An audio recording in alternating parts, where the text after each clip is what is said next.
to the Warzone Amateur Hour podcast.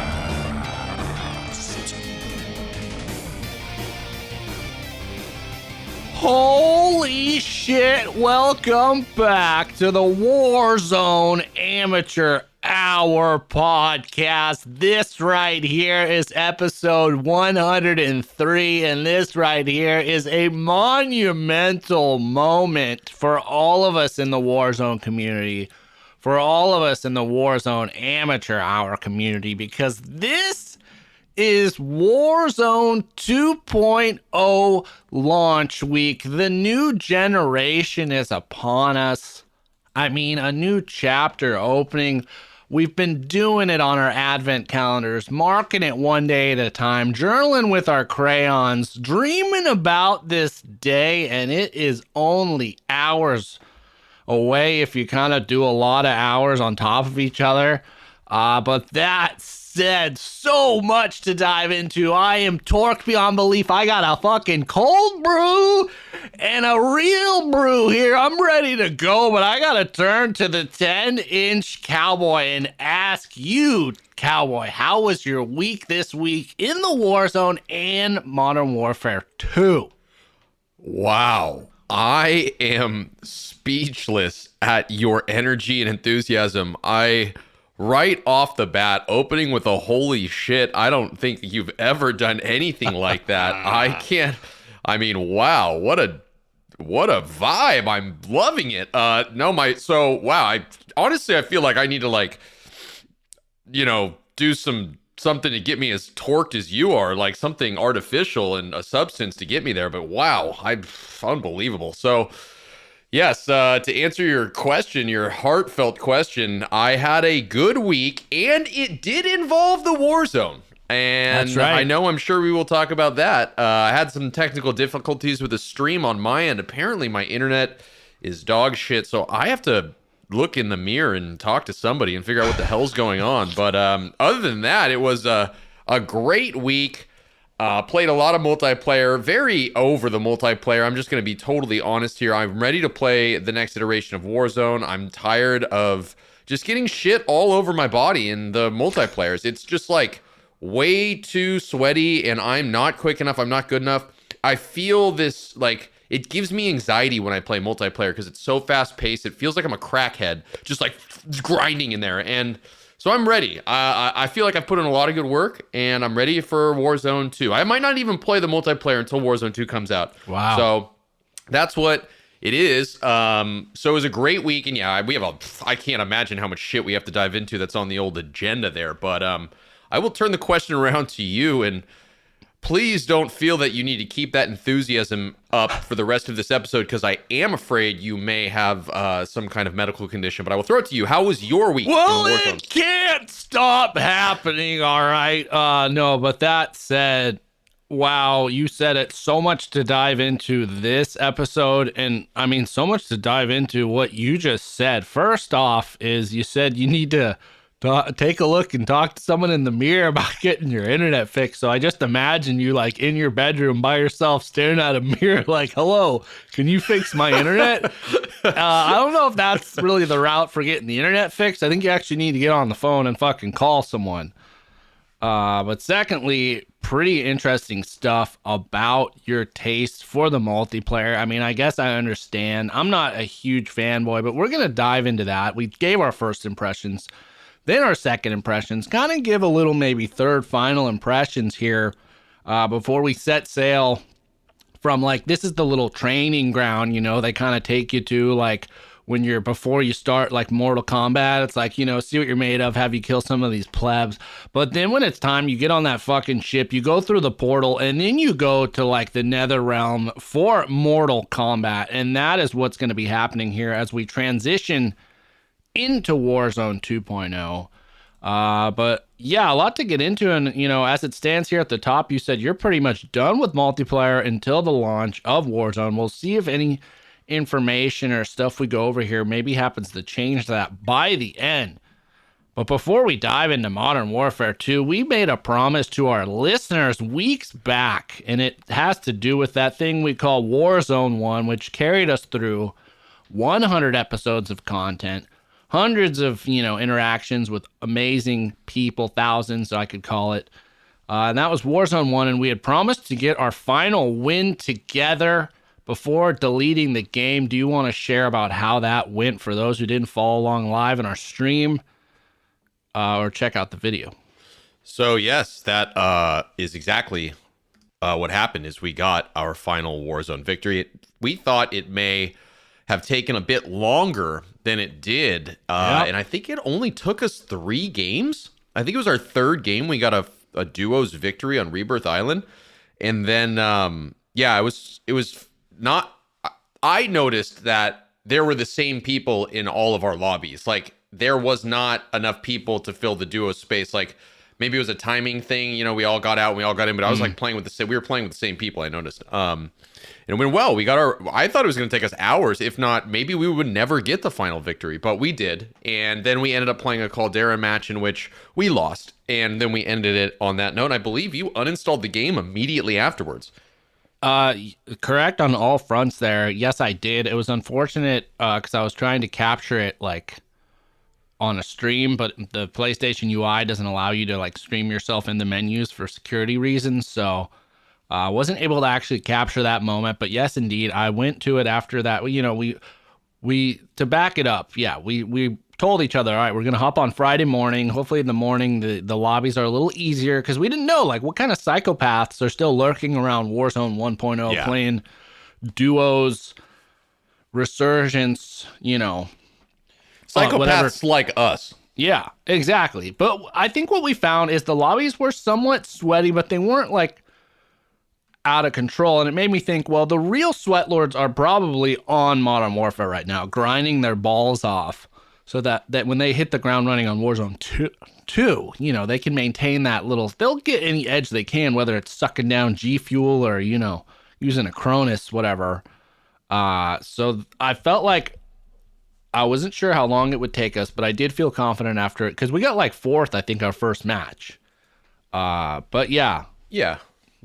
I think we got 4th our first match, and we got, I think, deeper in the second game. Actually, I think we got a 2nd place in the second game. I think, could be right. But unfortunately, yes, my internet, which I have never had this issue before. I even had the LAN cable Ethernet cable plugged in from the modem to the PlayStation. I thought that would, eliminate any kind of issues on the whole internet connectivity front. And unfortunately, my internet was total dog shit.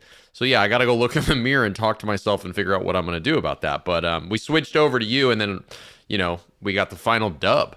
Yeah, I captured it after the fact. Your boy Tron. Really?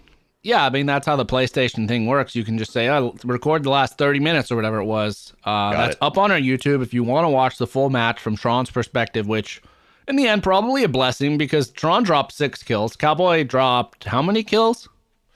About was it 12?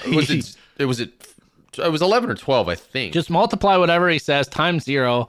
That's what it ended up being. But yeah, we got the win. And I guess this is my final question before we move on to Modern Warfare, kind of segue, blend together, is coming from Modern Warfare 2, we played really exclusively the last few weeks. Like, what were your thoughts on, A, those two, like, experiences side by side? And B, do you feel like the Modern Warfare multiplayer improved how you played Warzone or changed it? Oh, that's an interesting question. I think, one thing I did notice is that when you're playing multiplayer, you have to be, there's not a lot of you don't zone out. You know what I mean? You have to be very, very quick to the trigger, quick when you're turning. You have to, it's it really is you got to be cracked out playing that game. So I noticed when we were playing Warzone and I was inside some of the buildings, I was being I feel like I was trigger ready. I wasn't about to lose a gunfight at close range. I did, but you know what I mean? I was ready to go. And I felt like it brought this just crackhead, crazy energy that I think translated well because we got a win so quickly. And I did have 11 or 12 kills. Do you have any thoughts on it? Did you notice that at all? Yeah, I definitely, aside from having to remember to do tack sprint and slide canceling, the way in which I approached like the game, 100%. Like I feel like Modern Warfare conditions you to play just like be expecting someone to turn every corner. And so I think the biggest like change in my gameplay that I've noticed in playing Modern Warfare 2 is I ADS like probably 100 times, literally 100% more than I used to. Because I have the fucking gun up anytime there's a potential like somebody's coming or this and that. And I just played way fucking rattier. Like, you know me, I run restock. Well, I switched in the pregame lobby when we were building our loadouts. I'm like, I'm going to run proxies because they do a bit more damage in Warzone 1. And so we were booby trapping rooms. And it was just like, I wasn't playing for the kills or for any sort of like getting as many gunfights. It was like, I'm going to play like a fucking rat. And I'm going to have my guns up at all times. So if somebody's out there, I'm going to take them down. And so, yeah, it was kind of an interesting thing, which is like, I wonder if I had always played like this, if I would have had more success, less success, same amount success. But I did notice a change there for how I approached Warzone going back. Interesting. Yeah, I noticed you running the proxies. I wonder, yeah, do you think that's going to transition into when Warzone 2 comes out? Are you going to be a little lethal laying demon? That's the question, which we're going to get to later, is, you know, loadouts. And yeah, how are we going to, this is our maiden voyage here into Warzone 2. There's no fucking rules. There's no meta yet. The pages are empty. They're yet to be written. And so it's going to be discovery period, which I think we've always talked about. When there's major changes, it kind of can help amateurs because it's that exploration period. And maybe you find something before the sweats and you get a little bit of an edge. But yeah, that said, I don't know if I have an answer to that, maybe in talking about it later, but it's definitely was an interesting approach that I wonder, again, if I had used before, maybe it had more success. I got a final double kill to win the match for us with my proxies, by the way, on the record. And I forgot to play it up too. So some bad habits, I guess, maybe. From it was a proxy kill that ended that and we got the win on? Yeah, I said it right outside of decon, basically, that only route up the hill, which towards chem, that I figured they're either going to come out this way or they're going to be in that trench, but then it's too far to go. And yeah, if you watch it, you can hear the little and then it says double amazing. Kill. That's great. I didn't even realize that. Well, so, interesting. Yeah, so that said, you know, we got the win. We had a fan request to hop into Caldera as a final attempt. We did go in there. It was pretty dog shit around, sweating it by. It was. And then I deleted it. Have you deleted Warzone off your console?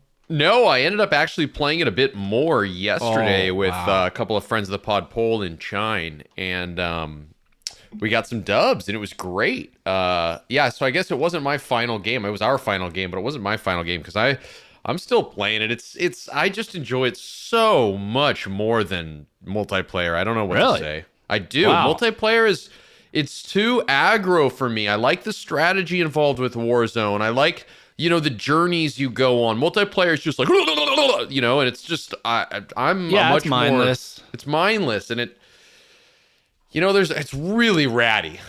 It's really ratty. It's like lifting weights or, like doing an exercise over and over versus like playing an actual game, like you said, Yeah, exactly. I don't know. I'm on the opposite boat where I'm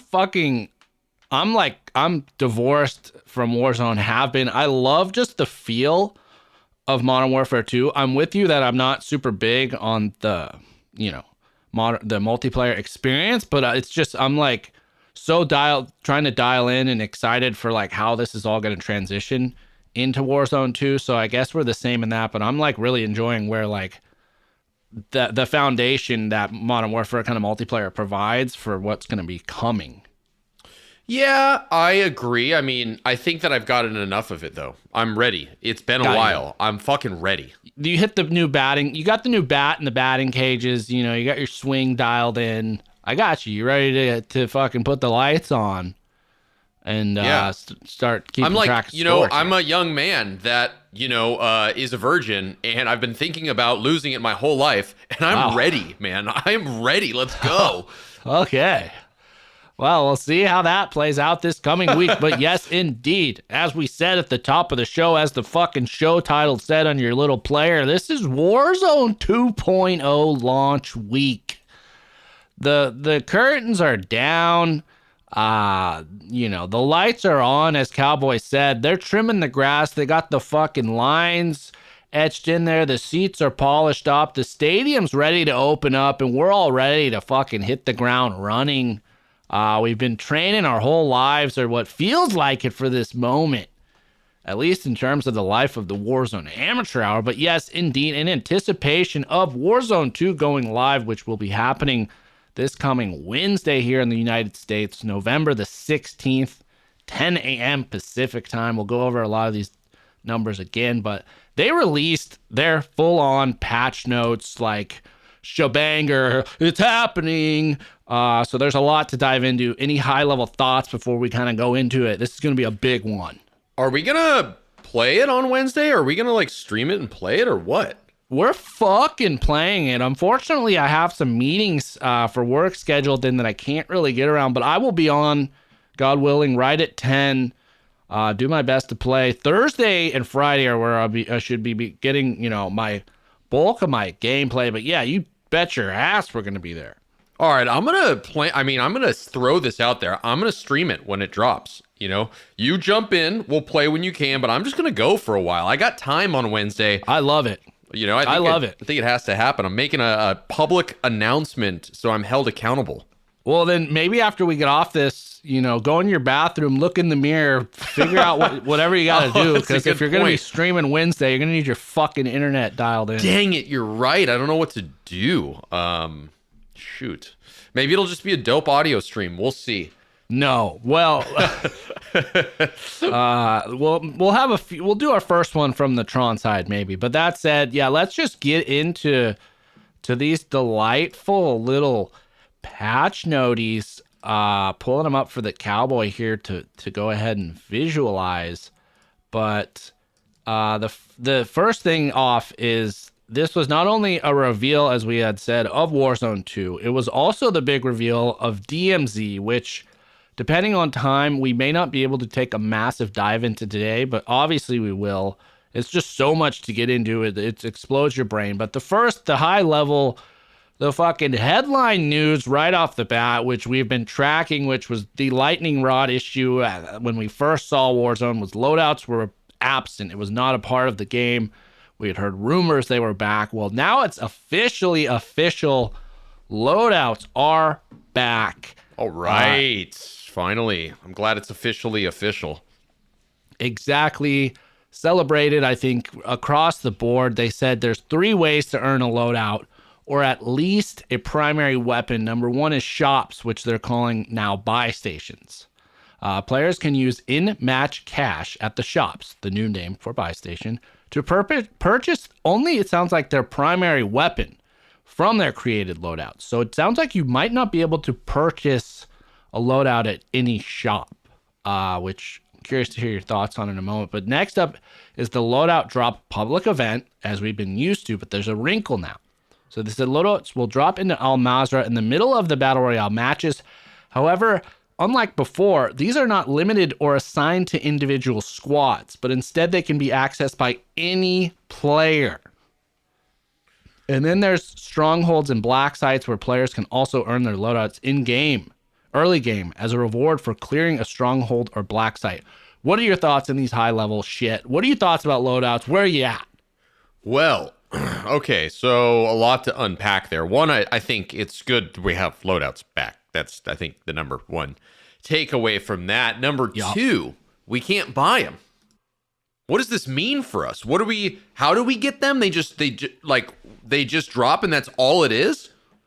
Well, the main thing, it seems like early game, rather than hustling to get $10,000 to get one, is you're going to locate one of these strongholds.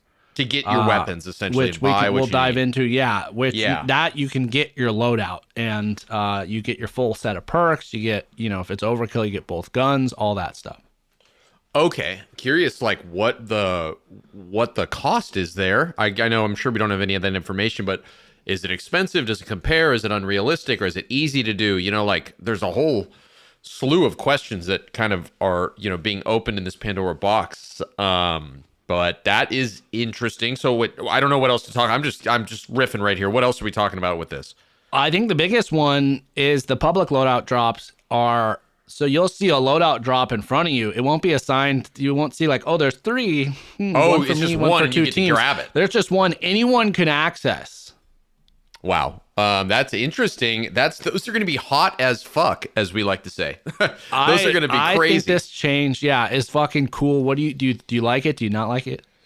Yeah, I'm curious if they're just going to drop randomly, if there's certain places where they will drop. How does this affect like camping, like in sniping, and like, you know, do you put a bunch of proxies around it and claymores? Like, it's a really interesting wrinkle, as you would say. I like the concept. But I have no idea. I got to see it to touch it to know what it's all about. All right. So jury's out. Thinks you'll like it. I think it's a cool change. It makes it a more high risk to me, high reward thing. It depends on how many you'll drop. And if there's a way to kind of discern, like, do they do multiple, if there's a lot of people in one area, or how does that work? I don't know. Or do they like drop slower so you can kind of like a la H1Z1 see like the balloons as they're coming in. But either way, this to me feels more like a purist battle royale type of thing where like it's high value something, so it's available for everyone as opposed to being like assigned just to you. So I like it. It's a change that I think is going to be interesting, but I'm on the positive side right now. Yeah, it should be interesting. Very curious to see how it unfolds.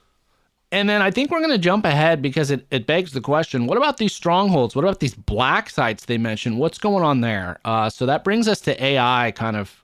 First up is, you know, before the AI were all over the map. And as we've said on this podcast repeatedly, why nobody wants this? This is fucking stupid. And sounds like, as always, they're listening. They trust our expertise. And it was alluded to this would be happening. But yes, confirmed again. That rumor that guy dropped months back, it seems like everything's ended up being correct. But they said AI now, combatants, will be restricted to guard only specific locations. Strongholds, black sites, and the gulag. So in theory, those are the only 3 places you should encounter an AI player. And they said strongholds and black sites are clearly designated on your in-game TAC map to allow you to opt into engagements with AI combatants. And during each match, several strongholds will be activated around the map. Squads can visit these areas to fight AI combatants. The first team to complete a stronghold must disarm a bomb and will earn a key to a black site and their custom loadout. Successive teams must eliminate a number of defenders or AI players and will earn their custom loadout, but not a black site key. Finally, black sites are a more dangerous form of a stronghold, but they offer a permanent weapon blueprint reward and even more valuable in-match items for those who clear it out. These are available only via a black site key given to the first team that clears one of the active strongholds. So does that all make sense to you? And B, what are your thoughts? Yeah, it just is complicated. It's like you got to do this thing, fight the AI to get your thing. Other people could do it. Sometimes it leads to lists. Sometimes it doesn't. You know, it's like I feel like there's going to be 2 types of players. There's going to be people that are into this, and there's going to be people that are not into this. I don't know which one I am yet. What are you?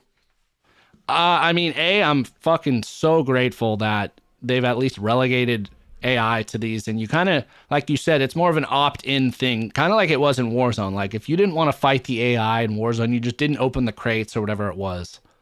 So I'm okay with this. But it seems like this is going to be the strat. This is going to be what all the sweat lords are doing, because this seems like the de facto fastest way to get your loadout in a Warzone match. I'd imagine the public one takes a little bit to happen, whereas these, let's say you land on a stronghold, clear it out immediately, boom, you've got your fucking loadout. So to me, like, this is going to be the strat. The question is, like, how many strongholds are there? You know, how campy is it? How risky is it? How hard is it to, do this bomb shit? And then this black site thing, to me, that seems like that's up our alley. Like, we're all about getting these key cards and kind of doing that. And then you find better loot. I don't know. It's interesting, but I don't know where I stand yet. I'm kind of jury's out with this one. Yeah, it's interesting. I'm curious to see if this is something that the very good streamers grab onto, you know? Is this like where the Z-laners and like the Aidens drop in and like start playing like immediately? It's like, we go here, this is what we do, this is what the big boys do, you know? So I don't know. We'll see. We'll see. I mean, we're going to get killed immediately if we try this off the bat. Yeah. Well, and I'm wondering, like, similar to how Superstore was like the de facto hotspot to drop, I wonder if there's going to be like a stronghold that's all, because it sounds like there's potentially a bunch of sites, but not all of them are active in a given match. It like randomizes. Again, maybe I'm reading into the lines there too much, but I'm wondering like maybe there's like a de facto Sweat Lord Central stronghold that's active every match, that it's like, that's where they're fucking going. I don't know. Yeah, that's interesting. I wonder, what's going to be the next Superstore? Are these going to be just sweat hotspots? I don't know. So, that's it for AI. That's it for how you acquire the loadout. But then next up in terms of all of that is weapons. And we alluded to it, but now it's confirmed there's going to be 4 weapons coming here already for season 1. Several of them are at launch. A few are mid-season. And they are, first and foremost, is the M13B assault rifle. That's right, the M13. Maybe B is for back, because it is indeed back. It's going to be available at launch. It's part of that Bruin Ops platform, which is like, I believe, the STB and the SMG equivalent of that. They said it features a short stroke piston system that allows for a high rate of fire and low recoil, which sounds just like we know. But in terms of unlocking it, you either got to buy it via a store bundle, or you got to do a weapon unlock challenge, which I know a few guys that have Modern Warfare 2 now, so that should be actually within our wheelhouse. Yeah, but before we just gloss over it, how excited are you about the M13? I mean, I'm hyped. I'm hyped. It's going to be tough, though, to get me away from that Kastov 7.62, but I'm looking for a new weapon to grind towards. I like that it's back. It wouldn't feel right if it was a Modern Warfare game with that arsenal without it, so I'm curious to, I'm going to battle test that motherfucker, all right? How about you? I mean, you used to be a fan back in the day before you, like, developed this weird, like, oh, Tron likes it, therefore I hate it, inverse. I have never at all ever talked shit on the M13. Ever. That's patently false. It's objectively true. I have never talked crap on the M13. Okay. I've talked smack on you using it, but I haven't disrespected the gun at all. I'm an M13 fan, so I'm excited to see how it is too. I just like it's a well balanced gun, you know. Yeah, and it seems like there's a place for it because the M4 is kind of how it always is stronger but a bit more recoil. So this will probably be a little weaker, a little lower recoil. We'll see how they balance it. I'm curious. Can't wait. Next up, coming at launch, which I hope I got all these right, is the BASP SMG. That's also part of the Bruin Ops platform. They said it's an aggressive fire rate and modular frame make the BASP perfect for the discerning operator who wants to customize their submachine gun. Subsonic ammo hides kill skulls from the enemy team, which I guess only really applies to modern or to multiplayer. You unlock that one via the battle pass for free. Cool. And that's called the Baz or the Baz? That's correct. I have it up here. I'm looking at it, so it almost looks like a little PP or an MP5 kind of thing. Kind of, yeah. Or like it's like if the MP5 and the M13 like made love or something. Yeah. Oh, yeah. I don't know, but yeah, this one's coming at launch. Next up is the Chimera, excuse me. That's an assault rifle. Also part of the Bruin Ops platform. So for whatever reason, the Bruin Ops platform, like, they're fucking replicating that family tree is growing. This one, interestingly, has an integrated suppressor. So you don't need to do an attachment to get suppression. And a slow, high energy 300 caliber BLK rounds. The Chimera is adept at close quarters combat. Subsonic ammo hides skulls from the enemy team. How do you unlock this one? Well, this one's coming mid-season. And it's going to be part of either a bundle or its own unlock challenge yet to be revealed. Both of those, the M13, which I got the visual up for you now. No details on what that unlock challenge is. Same with the Chimera so far. Yeah, I curious about this Chimera. It kind of looks also like the M13, especially saying that it has the built-in suppressor. Kind of feels like a miniature M13 in a way. Yeah. So, and this one is an AR, whereas the Boz P was the SMG. Both, physically look alike. Curious to see how they're going to differentiate these three guns, which again, they have to, I would hope, differentiate themselves from the STB 556, which is like the king of that Bruin, whatever, operator family or Family receiver tree. family. Yeah, I don't even know what you fucking call these weapons. Got fucking lineage now. But then finally, you might be interested to hear about this guy coming at launch. It is the Victus XMR sniper rifle. It's part of the Imperatorium platform. That's coming at launch. You get it via the battle pass. It said it's a hard hitting. It's the Imperatorium? Imperatorium platform. That sounds like a arcade chain in like the Star Wars Empire universe, the Imperatorium. That's an insane name. I mean, I don't snipe, but if I did, I kind of think I'd be an Imperatorium kind of guy. I could see you wanting to be one, but maybe not being quite there. Well, the 10-inch Cowboy, I would hope too, but I would be a big Imperatorium kind of guy. Because, I mean, here's the description. They said it's a hard-hitting, bolt-action sniper rifle with 50 cal BMG ammunition. It's got a tungsten sabot-tipped bullets that are fast and powerful but require precise shots over long distances. I love a tungsten tip on my bullets because it does big damage and it's hard hitting. But yeah, this looks great. I'll give it a shot for sure.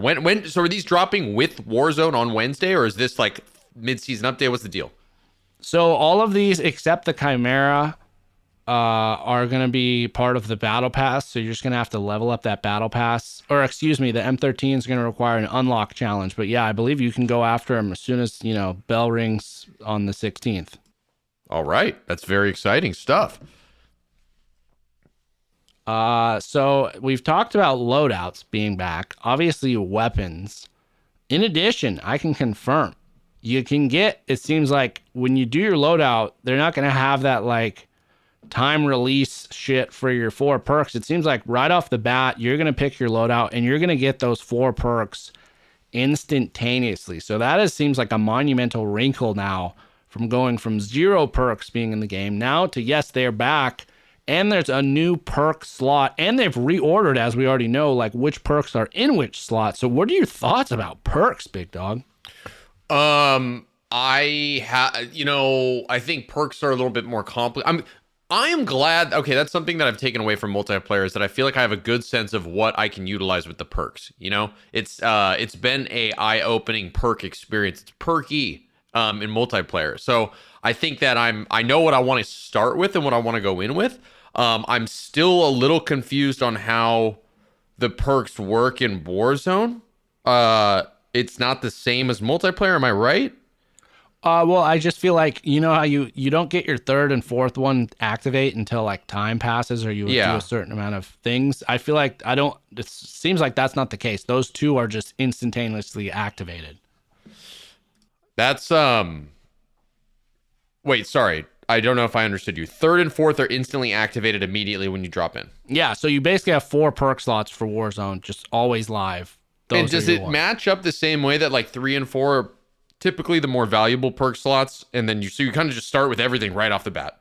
Yeah, exactly. But that's a matter of taste, how you feel. Some would say the 3rd one has better ones. Some would maybe say the 4th. But now the thing is the combinations that previously you couldn't do now you can run overkill. You can run overkill, ghost, and restock together, which all 3 of those were slot 2 prior. Now they're split up. Overkill's 1 or 2. Restock's 3, and then Ghost now is 4, the ultimate slot. So, interesting combinations. It's something you should start wrapping your head around is what are you going to run for those 4? Yeah, I guess I'll have to start thinking about that. I mean, I've Overkill is, I think, 1st slot, right? Yeah, so exactly. First or second. What's crazy is I feel like you can get a lot of the shit. It's the way that they've separated this out is you can kind of do a lot with your perks, especially if you get that right off the rip. yeah, like overkill is no longer a big decision. It seems like I would imagine 90% of players are just going to run it. Yeah. Yeah. And then I guess the other number one slot questions are there. Then the 3, I think that's going to be the most interesting. I think I'm going to run different perks than I would in Modern Warfare. I think I'm going to probably move away from restock. Maybe do like fast hands, which seems like really helps you out in a lot of different areas. It's basically like sleight of hand. You throw stuff, you use stuff faster. But I don't know that I feel like the whole new perk meta is that landscape is completely upside down now, and we're going to have to figure it out. And then the final one, if everyone's running Ghost, maybe Ghost becomes way less useful.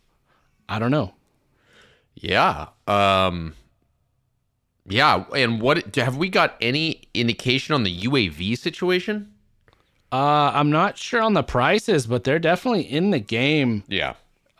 Purchasable. It looks like $4,000 here. We'll talk about the buy stations here shortly. So before we move on, I'm curious for you in terms of perks, I don't know if you can wax off the top of your head, but like, what are you thinking?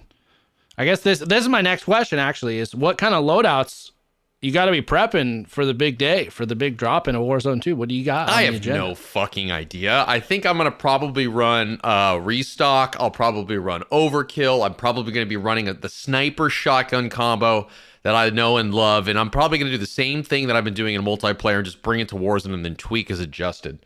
Do you have any new plans for Warzone? Sniper shotgun combo. I love that. I feel like sniping's got to be out of the gate. I feel like a lot of people are going to skew towards that because the map seems fucking massive. The snipers, when all is, fair in love and war or whatever, the sniper one shot down type of potential is going to attract an audience. And I know the Cowboys always been lured by that. So I'm glad to hear you're sticking with your roots. You got that SPR, I'm guessing, and that's the sniper. Yeah, I think so. I think that's what I'm going to be using. Maybe I'll use this Imperatorium, though. The Victus, yes. So for me, I definitely will do one with the Kazov 762. I think that's the primary. Although the STB, the AUG, feels really good, but I feel like the range is it's creeped too far into the SMG space, so I'll probably leave that aside. But then when the SMG, I'm going to go AR SMG. I've always kind of been that guy, I think, because I haven't touched snipers at all in multiplayer, so not ready to go that route. And then in terms of the SMG, I felt like the AK or the Kastov 7.4U was kind of probably the best bet. But this week I've started messing with the Vaznev, which is in like the same family, and it feels really good. Also, the MP5's up there. So I think I'll probably pivot between those two. Are there any guns that you've used that just suck? Yes. Okay. The Kastov 545 doesn't feel good. I haven't touched the M16, but the consensus in the world is like the M16 is the worst gun in the game. Good to know. Okay. And then what else? There's some others that have just felt, the SMG equivalent of the STB MX9, I think it is, feels like shit. It's one of those that just feels inferior to the AR, counterpart altogether. So those I would, stay away from. But again, we're going to see some weapons tuning with this drop. So who knows how it's going to be. Again, exploration period. But the good news is if there's a gun you do decide, I need to get on that, I need to level it up quick. Or let's say the M13, we want to knock out that challenge, get it right away. It could take you a long time, especially on some of these maps where we just get destroyed in Modern Warfare 2. But the good news is, Cowboy, Shipment, the old favorite from Modern Warfare 19. I don't know if you remember that one. It's coming back, buddy. Oh, shit. Same map and everything? I mean, they'll have a new coat of paint, kind of probably a new design, new shit on maybe some new props taking up the same spaces. But effectively, yes, the configuration design of the map, same shit. Absolute bloodbath. Exactly. Those of you who know Shipment before, that was what you did. I would just wait on my matchmaking until I got it. Because the amount of kills and deaths, but the amount of kills you did per, minute basis is just off the charts. So that was a leveler's dream. I always kind of wished I had Modern Warfare 19 when it came to leveling up those guns, because that's the route. So yes, that's coming. Shoot House also coming, another old favorite. Good news for us with the standalone games. If you need to grind, that's the way to grind it out. Yeah, baby. But next up in terms of reveals is the new looting system that they're adopting for Warzone 2.0. Again, was a little bemoaned early on when we first got the reveal, but now here's how it's going to work, Cowboy. It's going to implement a new backpack system that'll be fully integrated for both DMZ and Streamline 4 Battle Royale modes. And it comes to Battle Royale, so Warzone 2.0. Like previous Warzone, there's going to be supply boxes that you open those, they will throw out items for you to pick up. However, when a player interacts with any other loot container, such as a duffel bag, a medical case, then those function with a loot menu. They'll hold kind of more than a handful of items. You'll have that little UI where you have to scroll around, select which individual things you want to do. This is a very like traditional BR mechanic that was missing from Warzone 1. Now it's here for Warzone 2. They said when a player dies, you're going to drop your primary weapon on the ground along with their backpack, which again, you open their backpack, it's going to pull up a menu. Wasn't there backpacks in H1Z1? Yes, there were. Yeah, okay, I'm familiar with the backpacks. So what are your thoughts on this new backpack system? The other thing is it opens up the door of like, you can hold more than one type of lethal. You can hold more than one type of tactical. You'll have to store some of those, but I'll have the potential to have like Semtex and Claymores and maybe even proxies on top of that. Wow. I mean, I think it's interesting. I'm a simple guy, and backpacks can get complicated depending on how many pouches they have. So I'm a little concerned about my ability to utilize them in the appropriate way. But I guess it's exciting. Hopefully, I can get used to it quicker than later. I think it'll be something that hurts me in the beginning, but hopefully in the long run, I can adapt to. Yeah, I think the sentiment, for the most part, that I agree with is, yeah, it's going to feel clunky at first. It's going to take longer to loot. But just like with existing Warzone, with all that, you'll build the muscle memory. You'll get quick at doing it, at eyeballing what you need, pulling it. And everyone's got to go through kind of the same thing. I think it's interesting. It's making things more complex. What's interesting, though, like just philosophically, is like, it felt like Warzone, they tried to be like, okay, this is an evolution of Battle Royale. Like, we're taking it in new directions, introducing loadouts. No one had done that, as far as I know. A lot of these other mechanics, it was like they're trying to push beyond what Battle Royales were. Whereas Warzone 2.0, it feels like for the most part, the changes are like pulling it back to what a traditional Battle Royale is. Like stuff that H1Z1 does, stuff that PUBG does, these backpack systems. Some of this other stuff that I can't recall off the top of my fucking head. But now it's in. I don't think there's like a helmet thing going on, but the armor situation also is different. We haven't talked about that. Do you know what's going on with the armor in the new one? No, but I know there is armor. And it's like a backpack armor, right? Well, so it sounds like when you spawn, the most you can hold is one plate at a time on your guy. So you have to find an armor satchel basically equivalent, which I don't even know if they come full or empty, but then you get that. That then gives you the capability the ability to equip up to 3 plates at a time. Oh, which I think was like H1Z1 too, right? Like yeah, similar. I mean, kind of, yeah, though there's different types of armor basically you could get. Yeah. But yeah, so it's just kind of interesting. That's where they're going. I'm a fan of it. I'm curious to get my hands on this looting system, see what I'm a hoarder at fucking heart. I love hoarding shit. I love having massive quantities of things. Yes. In games. You're big. You walk into Costco and you're just like, oh my God. Oh, dude, don't even I could have my own podcast on Costco, but yeah. Dude, like, maybe that's a good idea. So we'll talk about that later. I run scavenger. I love never running out of ammo. I'm always hoarding that shit. I love, fully loaded, all that stuff. That speaks to me. Restock. I don't want to run out. So maybe this new backpack thing will allow me to indulge those, play a different style, maybe play with perks more. But so that's the new looting system. Then when it comes to the buy stations, what are they called? Shops now. So they contain a unique set of items for purchasing in limited quantity.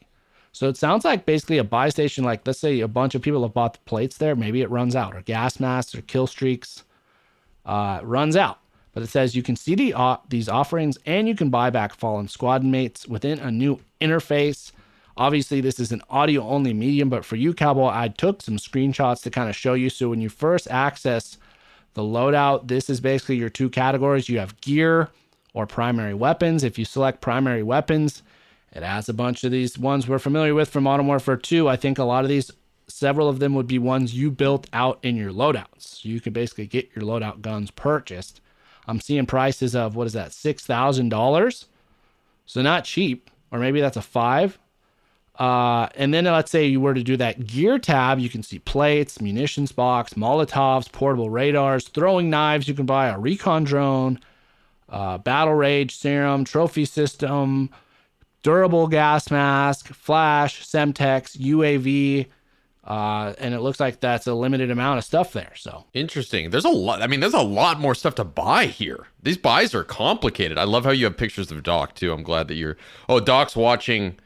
this was his stream. This was he's Doc's watching stream Huskers. watching Huskers. Yeah, which was really funny. I watched some of that. Huskers also is really freaking good. He's better than me, that's for sure. But you know, I've been on teams that have killed him before. Just saying.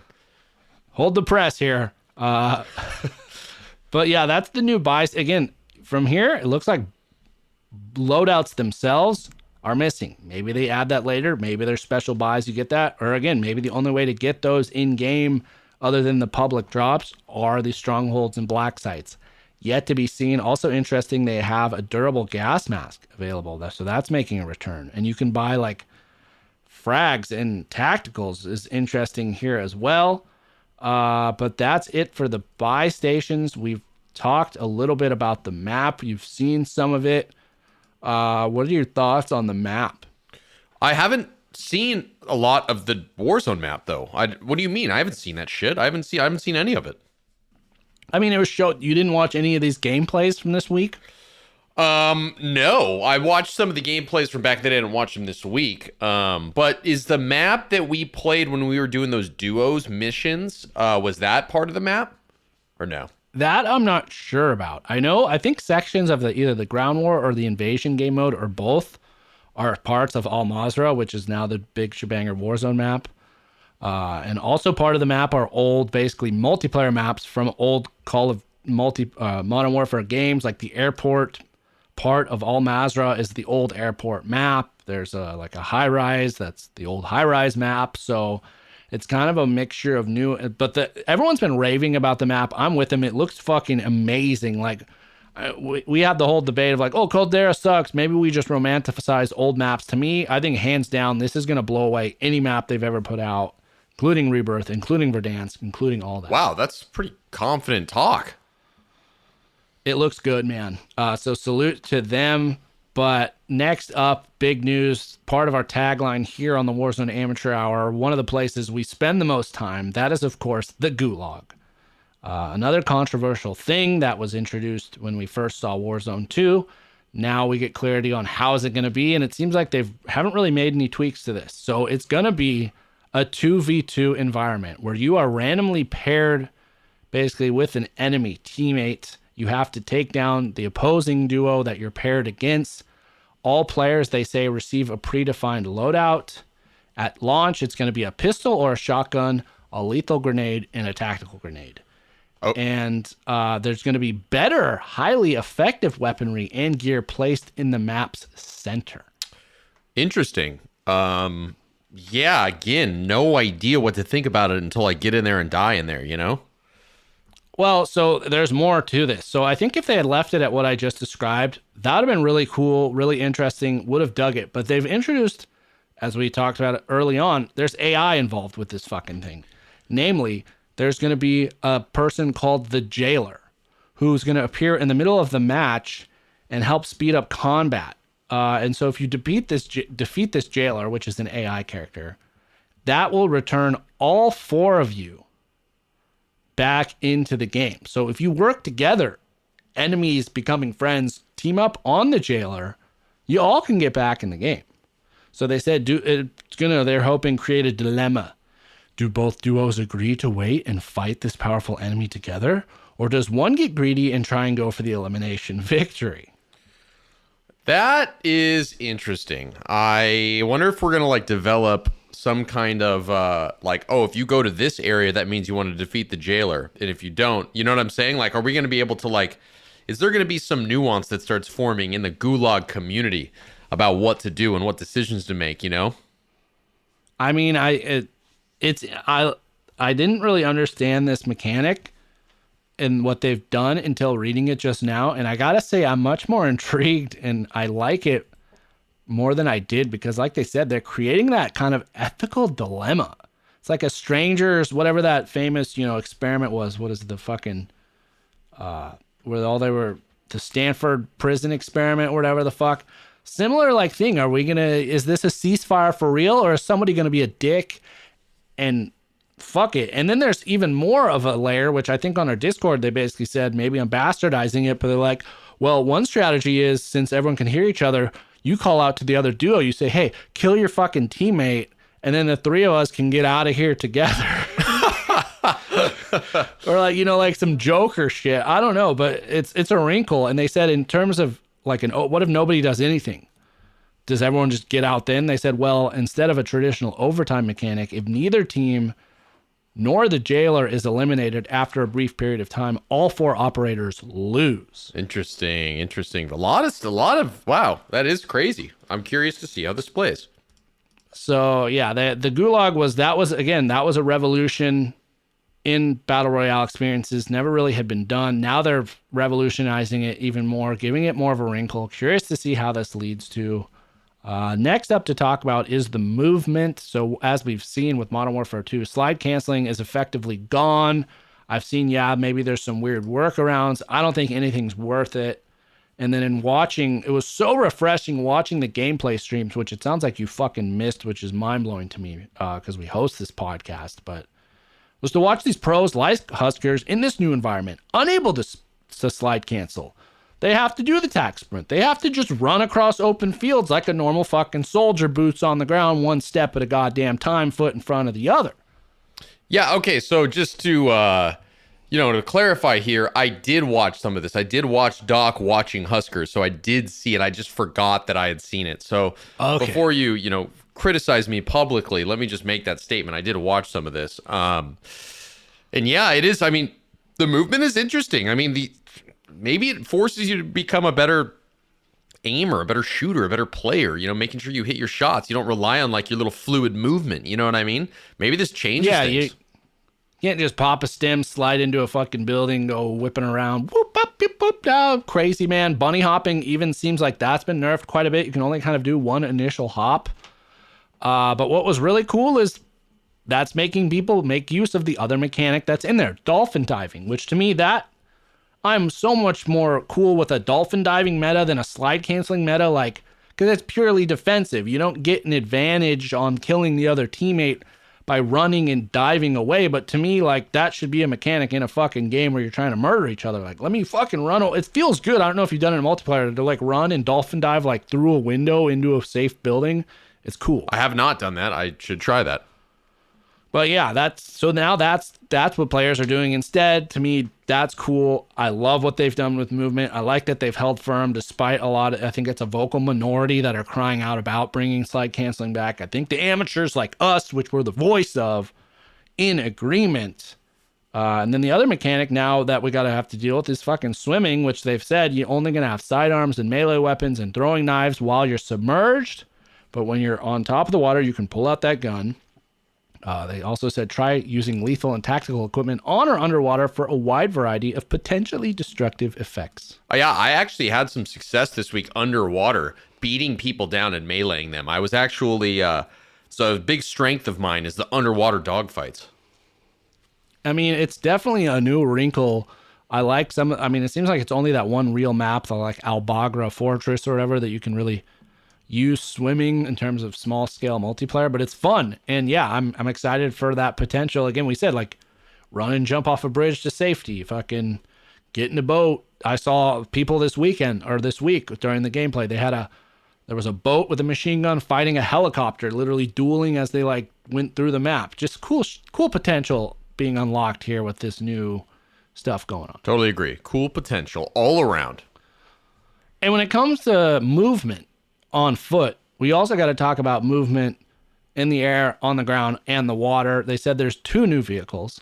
One of them is an aerial vehicle. They're calling it an aerial powerhouse known as the Heavy Chopper, which it's unique in that it can hover in the air without a pilot. So you can basically take this to some part of the map, get out of it, tell that fucking thing to wait, keep the motor running.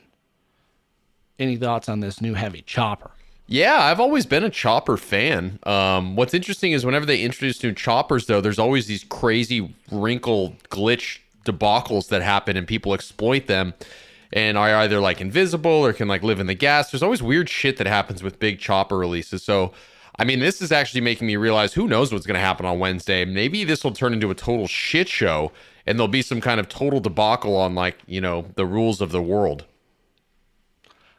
I don't know. We got to see what's going to be the meta transport. What's the move? But I mean, if you were to just think about the possibility for this, like an old Warzone, we'd always try and run that bioweapons hazard keycard move on Rebirth. Well, if we had this vehicle, it'd be kind of dope to be like, all right, leave that fucker hovering. We all push in as a quad, try and get that keycard, pull out. I feel like with these new, they've talked about the strongholds and black sites, like maybe that's the move. You get in this heavy help chopper, you have that hover over the fucking whatever, get your loadout inside by doing the stronghold, then you hop in the chopper, you're ready to rock and roll. Dude, rock and rolling is what it's all about. I wonder what the tune selection is going to be inside of the vehicles on the new map. No word on battle tracks, but I'm sure they'll be adding that, at some point. But additional vehicle is a ground vehicle, which is a branded addition here. It is not just an EV, electric vehicle pickup. It is the GMC Hummer EV pickup, which is a versatile means to quickly cover serious ground with the whole squad in this all-electric super truck. They've sold out for a GMC Hummer EV pickup in the. Oh my god, that's so tasteless and shitty. My god. Wow. Sorry. No, that sponsorship they were drafting up for us. Just yeah, I guess. I guess GMC passed on our offer. Did they win with? Wow, what a crock of shit. But we're open to an so offer. They're calling those the brand new vehicles, but it seems like a lot of these other ones are new, maybe just like newly never seen before. But to quickly run down those, in addition to the old heavy chopper and the GMC Hummer EV pickup, we're also going to have the ATV, a nimble 3-seater with little protection, a UTV, which is an all-terrain lightweight 4-seater, a hatchback, which is a 4-door civilian vehicle, so a sedan without any significant protection. There's going to be an SUV, they're calling it standard. It's an all-terrain civilian 4x4 with a boxy frame. The GMC Hummer EV we've talked about, engineered for off-road, they said. The cargo truck, which is the Bertha, it sounds like, which is a large industrial vehicle with a flatbed. The Light Helo, which is a twin-engine light helicopter for rapid traversal and combat support. A heavy chopper, which we just previewed. It's heavily armored, and it's a search and rescue, they call it, helicopter. The RHIB, which is a maneuverable tactical boat designed for special forces. And a new armored patrol boat, which is a reinforced aquatic vehicle with a mounted 50 cal machine gun. I like the idea of an aquatic vehicle with a fat gun on it. You know what I mean? It'll be easier to shoot that than driving in a vehicle or like in a helicopter, because you're always like other person. Like I feel like on a boat, it's going to be simple to maul people down. I mean, I told you that clip I watched. So it was, I guess, that armored patrol boat was going at a helicopter and the boat won. Oh, wow. The helicopter blew up first. Wow. So something to that. And I know you've always been a sea guy. So we'll see if your sea legs are right for this game. But I love this diversity of vehicles. I love from playing the campaign and stuff, driving various vehicles. They feel different. They feel heavier. They feel slower. And they feel more real. I like them. What are your thoughts? I know you've done a little driving yourself. Yeah, I mean, I haven't gotten into the GMC Hummer EV pickup yet, so I'm really looking forward to that.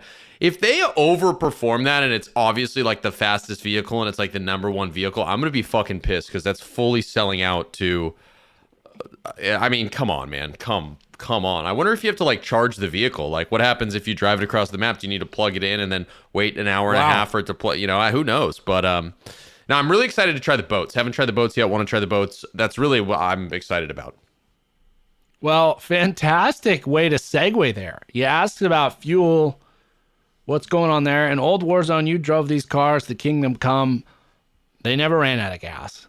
Well, we've talked about returning to the traditional Battle Royale thing. H1Z1 cars have gas. I believe PUBG cars have gas. Well, Warzone 2.0, cars are going to have fucking gas. They're introducing the new fuel mechanic plus gas stations. They said all vehicles, including the EV, are going to use fuel over time. So there's a meter, a gas meter. And when it runs out, the vehicle is no longer usable. But they can be refilled either with gas cans found around the map or at gas stations. And they said gas stations can also repair body damage and tires, thereby restoring vehicle health. However, operators can also perform flat tire repairs anywhere in the world by interacting with the individual tires. So a lot to unpack there. I want to hear your thoughts first. Do you think gas prices in the Warzone are going to be expensive? That's what I want to know. No, I'm just kidding. I mean, this seems like another complication. They're making this pretty complicated situation. I'm trying to remember what H1Z1 was like with the cars. I know that like you could go really fast, but it would burn like all your gas really quickly. I mean, and I actually liked that mechanic because you could speed away from somebody, but you know, you'd burn all your gas. And it was cool, like if you were in a chase, to kind of know either they're gonna have to get out or one of us is gonna run out of gas here. Yeah, exactly. Yeah, and that's always fun. So, yeah, no, I'm curious about it. The vehicle thing's a huge question mark. My question though, which I really hope, is there better be different like burn rates for the gas. Like running a heavy vehicle should burn more fuel than, you know, the sedan or I guess the fucking EV. Maybe they can say it's a hybrid, but that's branding shit. I don't know. But I hope that's the case because, yeah, if you're like, let's say in a small vehicle chasing a big one, you can kind of know par for par, they're going to run out of gas first typically. But either way, there's also, you're going to be able to shoot out tires now, which was implied here, and then fix them. Do a bunch of damage, repair that. So again, the vehicle aspect is going to be, it seems like, really revolutionized here. Yeah. I'm curious, do you have to put gas in boats and airplanes now, or is that just a car mechanic? There's a lot of unanswered questions that I'm... They said all vehicles, including the EV. So I got to imagine it means all. Yeah. So the boats, you got to take the boats to a fuel dock, I guess. That's really interesting, especially if there's... Find the can. Or find a Bring it can. on board. Yeah, and can you carry the can? Do you put the can in your backpack? How does that work? I think something like that. Yeah, definitely. Gotcha. Cool. So a lot of answers, still questions, even more from that. Additionally confirmed is the circle splitting we talked about, which is kind of dumb. The circle is going to split off into 3 zones and then rejoin. That's back. Proximity chat is back.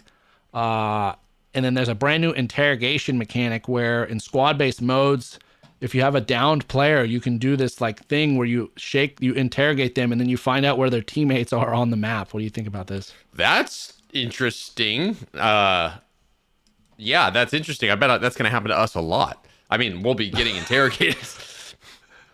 All right, I'll tell you everything. Tron's over here. Yeah, I'm curious how it'll work. I guess it's borrowed from another game. Not sure, it was Fortnite or something like that. But again, new edition. As we said at the top, this episode was so jam-packed. We still have DMZ to talk about, but we're going to have to save that. I mean, maybe even not next week because that's going to be our first impressions of Warzone 2. But holy fuck, you know, we're now an hour closer to Warzone 2.0, to the new chapter that's going to spring us into the future of forever time in terms of timelines at 8 a.m. Pacific time on November the 16th. Warzone old servers are going to be going dark. Wow. And then that's at 8 a.m. Pacific time. Then at 10 a.m., that's when Warzone 2 is going live. We will be there. We will be streaming. During this time, they said studio development resources will be focused on ensuring that the new Warzone 2.0 ecosystem is running effectively and there's not everyone fucking crashing out like Modern Warfare 2. That this time you're encouraged to jump in and play it for free. If you don't have a standalone, doesn't matter. We're all getting back on the fucking bus. They said once the Warzone 2.0 ecosystem is fully stable and after a small development break for Thanksgiving for the developers who observe this U.S. holiday, Warzone is planning to be relaunched as Call of Duty. This is Warzone 1. It's going to relaunch as Warzone Caldera as a separate experience. So that'll stay offline until after Thanksgiving, until around the 28th of November. And that's really it, man. Great. Let's wrap it up and get into the Warzone. All right. Well, that is going to do it for us this week on the Warzone Amateur Hour podcast. Our final week without Warzone 2.0. I've been dreaming of this future. The KDs have been reset.